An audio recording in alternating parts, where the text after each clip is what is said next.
Hi YouTube, Darth here. This is Yes or No, a weapon review series where I give a clear and concise answer as to what weapons you should be using in Battlefield 4. Today we've got one of my secret crushes, the SG553. I fell in love with its counterpart SG552 in Counter-Strike almost 20 years ago, and I had a soft spot for it in BF4 despite the fact that it was never a top tier weapon in that game. But how does the SG553 fare in Battlefield 4? Should you be using the SG553? Yes or no?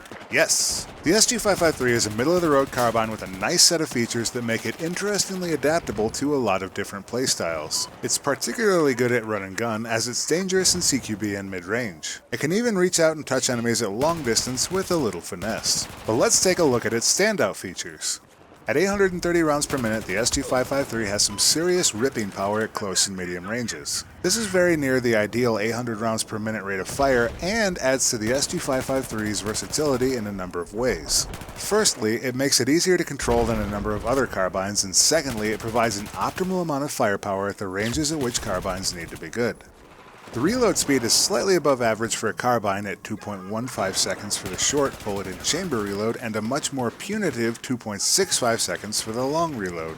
While it's not the fastest in the carbine category, 2.15 seconds for a reload is still pretty good and a good deal better than most of the automatics in the game. It's rare that you'll run out of bullets in a firefight before downing your enemies or being able to slap another magazine into the weapon.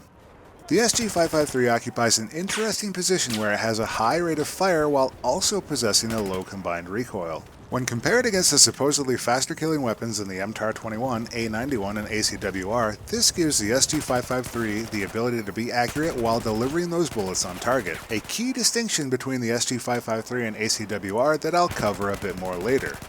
One of the nice features of the SG553 is the capability to set the weapon for single shot, burst fire, or fully automatic mode. I've found that this is particularly useful for hitting long-range shots on relatively stationary targets. This transfers the strong first shot multiplier to the third shot instead, meaning that the first 3 bullets are more likely to land on target. The rest of the positive stats on the SG553 are roughly middle of the road for a carbine. So let's tackle what's not so great about the SG553. At 470 meters per second, the SG553 is below average for a carbine and well below average for a 5.56mm damage model. In fact, only the heavy-hitting ACE-52 and Groza 1 have slower velocities. What this means is that long-range moving targets are going to be exceptionally difficult for the SG553 to hit. But to be honest, the SG553 isn't really meant to be used beyond 40 meters, and most Battlefield 4 engagements happen under 35 meters anyways. While this isn't as much of a problem on PC, and it is one that can be mitigated by attachments or further recoil control, the high first shot recoil multiplier of the SG553 is pretty impressive. At a 2.3 times multiplier, it's the 4th highest among the carbines in Battlefield 4. This feature really only affects extreme ranges, and there are ways to compensate closer up. All in all, the SG553 is a pretty middle-of-the-road carbine. At first glance, you might wonder why use the SG553 over the ACWR. Assuming you can compensate for the velocity, the SG553 is better than the ACWR at most ranges. Here's why. After including some hit calculation on top of the raw damage of the weapon, I found that the ACWR does do better damage at ranges of closer than 10 meters, and it's only by hundredths of a second. But here's where things change. From 10 meters and beyond, the SG553 takes over in the damage department because of its ability to actually deliver that damage on target. The SG553 tends to be better beyond extreme close distances as it's easier to control. Particularly what makes the difference is the left-right deviation of the two weapons. This is also true of the MTAR-21, which possesses superior qualities in knife fight distances, but peels off very quickly as the SG553 takes over from 10 meters and beyond. Keep in mind that I'm talking about fractional differences between these 3 weapons based on probability of hits. If you're really lucky, an ACWR still beats an SG553 at 35 meters. But on average, the SG553 wins, as long as you can control the weapon well. The SG553 is a little bit unruly when it comes to recoil. Its recoil pattern is a bit unbalanced at 0.34 up, 0.25 left, and 0.39 right. With a first shot recoil multiplier of 2.3 times, that means that the SG553 is going to jump up initially and then proceed to go upwards and to the right.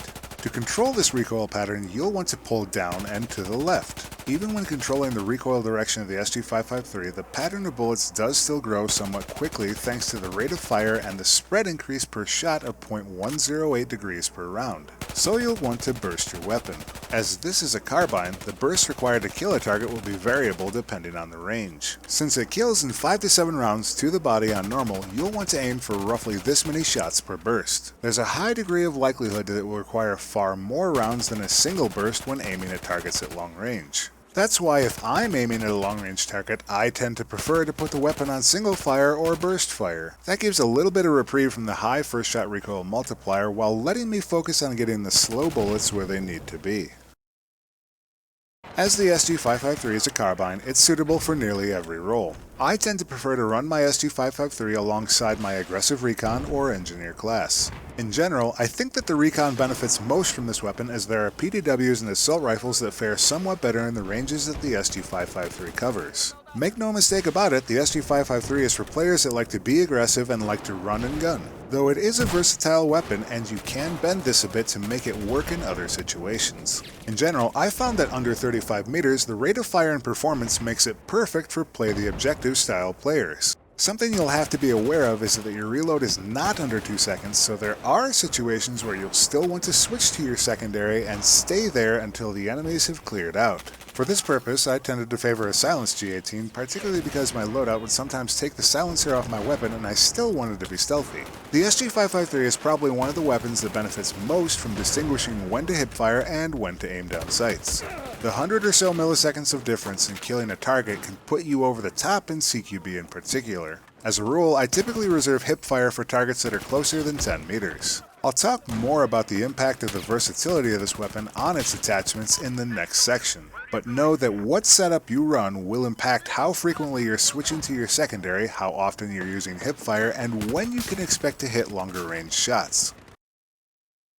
Now let's talk attachments. And from BF4stats.com, it's clear that nearly everybody has their own opinion about what to run on the SG553. Some people prefer heavy barrels, others suppressors, and still some wanted to use the flash hider. The grips were a near even split between the stubby/potato and angled grips, presumably the latter to combat the high first shot recoil multiplier. Well, I'm a little bit different on my choices today.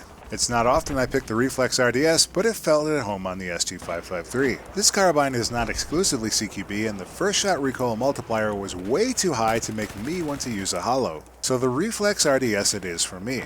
I tend to favor this sight on weapons where I want to encourage myself to hip fire at close range and more carefully aim at distances, which for me felt perfect on the SG553. You're free to pick any RDS that you like, but I'm feeling the Reflex on this one. Presuming I'm actually making use of that hipfire, I'm going to want the laser sight. Sometimes I choose to run with the target detector, but the run and gun playstyle I adopt with the SG553 just suits itself so much better for a strong bonus to hipfire. Plus, with the slightly unruly left-right deviation on the SG553, I found that the laser sight helped to get the hipfire to the place it needed to be. As always, remember to turn off the laser sight when you're not using it or you'll give yourself away. So here's where I'm going to do things a bit differently. I'm going to talk about a pair of barrel and underbarrel combinations that I found to be useful in different situations. First, I'm going to talk about the optimum setup, and then I'm going to go for the run and gun stealth aggressive recon setup. For the first combination, I'd recommend running the stubby grip along with the compensator. This pairing will help to dial in that 10 to 35 meter range in a way that puts the SG553 up and over the ACWR and MTAR-21 in terms of accuracy and damage on target. The stubby and compensator are not a super popular setup for the SG553, but after some figuring, research, and just playtime, I found them to really be my personal favorites when I don't want to run stealthy. If the recoil of the SG553 is too much for you to manage, it's a very accepting weapon when it comes to other attachments, but I highly recommend giving the stubby and compensator a go. Now let's talk about if you want to be a sneak. I absolutely love the silencer and ergo grip with the SG553 when I'm running aggressive recon, particularly when I'm on maps where I might find myself amid tons and tons of hostiles. It's probably my favorite setup for trying to break the stalemate and push the back caps on Metro. The time to kill of the SG553 is perfect for the ranges that are frequent on Metro, and the SG553 reloads fast enough, and the amount of pain you can inflict on an oblivious enemy is frequently hilarious. The ergo grip along with the laser gives it just a little bit more fine-tuned power for CQB.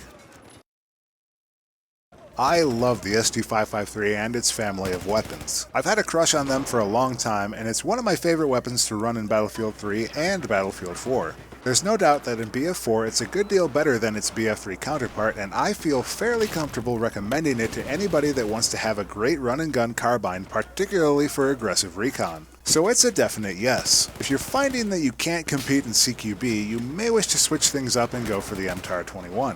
The MTAR-21 is a weapon that is really only held back by its long reload times, which can be pretty harsh for a CQB weapon. If you're looking for a carbine with a bit more range, I highly recommend the AK-5C, a lovely platform that has both accuracy and takedown power at most ranges. It's also one of my top 5 weapons. That's it for this episode of Yes or No. If there's something you think I missed, or if you have a particularly different take on the SG553, please let me know in the comments below. If there's a weapon you'd like to see reviewed on this series, leave a comment indicating which weapon. As always, thanks for watching, and I'll see you next time, YouTube.